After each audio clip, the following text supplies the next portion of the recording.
मेवात के घाटमिका घटना पर क्या बोले अभय चौटाला, चलिए आपको बताते हैं। बता दें कि इनेलो विधायक अभय सिंह चौटाला ने कहा कि दो नरकंकाल मामले में एक पंडित का नाम आया, आपके इसी इलाके का है। उसको पकड़ने के लिए जब राजस्थान की पुलिस आई और राजस्थान की पुलिस ने यहाँ की पुलिस को इतला दी और साथ लेकर गए तो गांव के अंदर श्रीकांत के घर गए और वह नहीं मिला तो उसके छोटे भाई से पूछताछ की गई।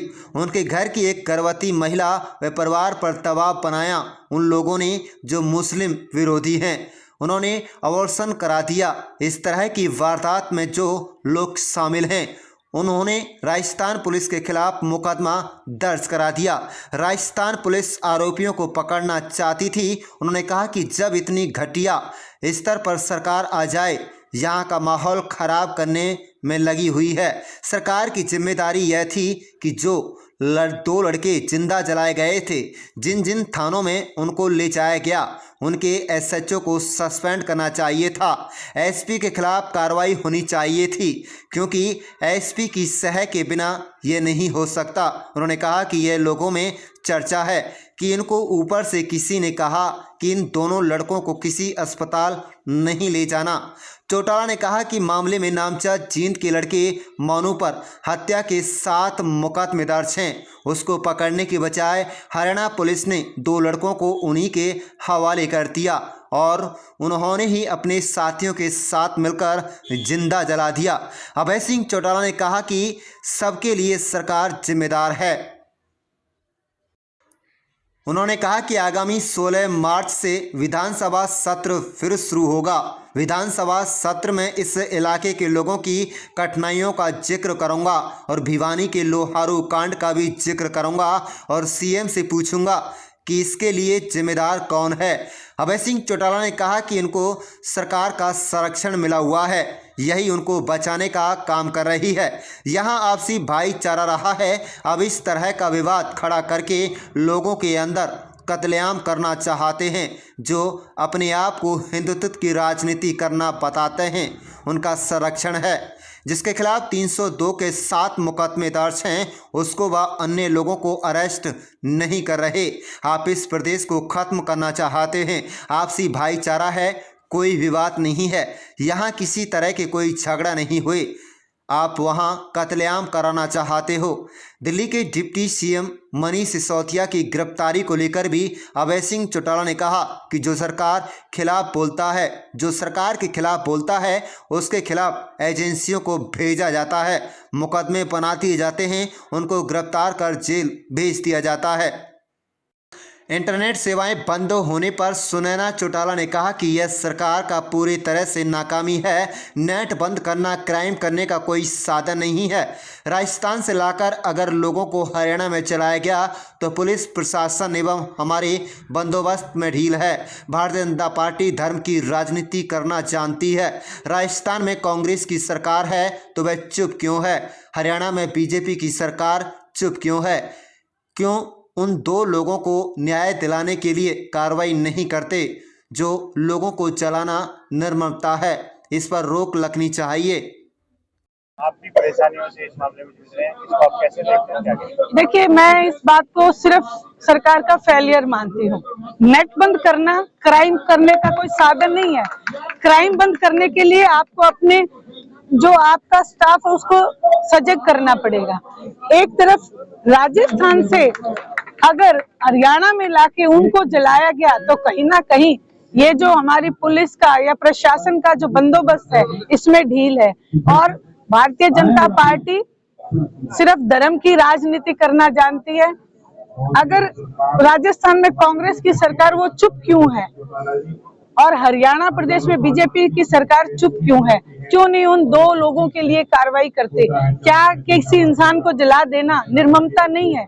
इस निर्ममता पे रोक लगनी चाहिए। यहाँ सरकार जानबूझ करके इस तरह की शरारत करती है। कल का एक उदाहरण है, मेवात के लोगों को तो मेरे ख्याल उसकी जानकारी भी नहीं है। ये जो 2 लड़के मरे थे, जो मारे गए थे, जिनको जिंदा जला दिया गया, उसके अंदर एक पंडित का नाम आ गया, आपके इसी इलाके का है। और उसको जब पकड़ने के लिए राजस्थान की पुलिस आई, राजस्थान की पुलिस ने आकर के यहाँ का जो पुलिस स्टेशन था पहले उसको इत्तला करी, वहां से पुलिस वालों को साथ लेकर के गई। गांव के अंदर जब गए तो वो ब्राह्मण जिसका नाम श्री राम था, कुछ ऐसा ही नाम था, वो मिला नहीं है, श्रीकांत, वो मिला नहीं। वो नहीं मिला तो उसका छोटा भाई था, उन्होंने पूछ पड़ताल करी, वो कहने लगे है नहीं। उसके छोटे भाई की वाइफ जो प्रेग्नेंट, इन्होंने इतना प्रेशर बनाया कि उसका अबॉर्शन हो गया। मतलब जो यहाँ के जो लोकल जो अपने आप को मान के चलो कि जो मुस्लिम विरोधी मानते, जो इस तरह की चीजों को वारदात करते हैं, और उल्टा जो राजस्थान से आई हुई पुलिस मुजरिम को पकड़ना चाहती थी, उनके खिलाफ पर्चा दर्ज करा दिया कि इन्होंने प्रेशर बनाया, उसकी वजह से लड़की का अबॉर्शन भी हो गया। सो मतलब कितने घटिया स्तर पे सरकार जो है आज यहाँ का माहौल खराब करने में लगी हुई है।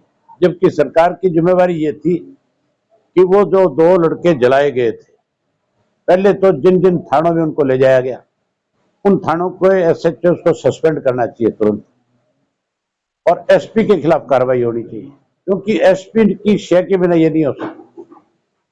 यहाँ लोगों में चर्चा है कि उनको ऊपर से हिदायत थी कि इन दोनों को, लड़कों को जो है कहीं किसी हॉस्पिटल लेके जाना।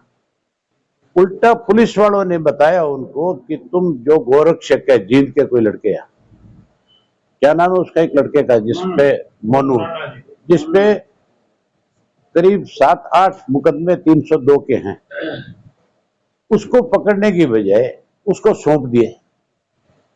उसी लड़के ने उन दोनों को जिंदा जला दिया। तो फिर कर कौन रहा है? ये सारी चीजों के लिए जिम्मेवार तो सरकार है। और जब इस इशू को विधानसभा में उठाने की बात आती है तो सरकार में बैठे लोग तिलमिला जाते हैं। मैं 16 तारीख से विधानसभा का सत्र फिर शुरू होगा, और मैं यहाँ के लोगों की जो कठिनाई है उनके बारे में जिक्र करूंगा। वहीं इस सारे प्रकरण के बारे में भी विधानसभा में मुख्यमंत्री से पूछूंगा कि तू बता जिम्मेवार कौन लोग। अब तक 9 आरोपियों के नाम सामने आ चुके हैं, सिर्फ एक की गिरफ्तारी हुई है, नाम भी आ चुके, गांव भी आ चुके, चेहरा भी सामने आ चुका। इसका संरक्षण है अभी तक ना तो राजस्थान सरकार का संरक्षण है, सीधा सीधा ही बीजेपी का संरक्षण है। जो अपने आप को हिंदुत्व की राजनीति करने वाले लोग कहते हैं, उनका संरक्षण है। जिस आदमी के खिलाफ 7 मुकदमे 302 के, और आप उसको अरेस्ट नहीं कर रहे, तो इसका मतलब इस प्रदेश को आप खत्म करना चाहते हो, जिसमें आपसी भाईचारा है, जिसमें कहीं कोई विवाद नहीं है, कभी कोई इस तरह के झगड़े नहीं हुए। आप वहां इस तरह का विवाद खड़ा करके लोगों के अंदर कत्लेआम कराना चाहते हो।